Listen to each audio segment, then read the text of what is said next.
hali ya juu, na hakika ni furaha kwa sababu tuko tunaishi kama ndugu, kama marafiki, kama jamaa. Heshima kwako blaza, mkuu wa kitengo cha ulinzi na usalama, mkuu wa kitengo cha ulinzi na usalama, heshima kwako blaza, unatumikisha watu kuishi kwa amani.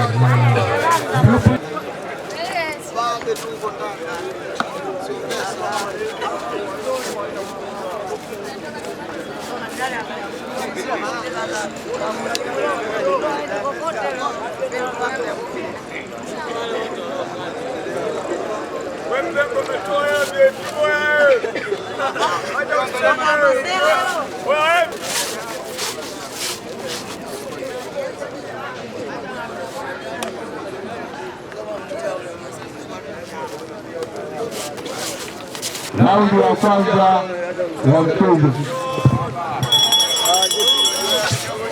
Wewe ndio changia na wewe bwana.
Matokeo yatafikia mshindi kwa KO raundi ya kwanza kutoka Red Corner Anwar.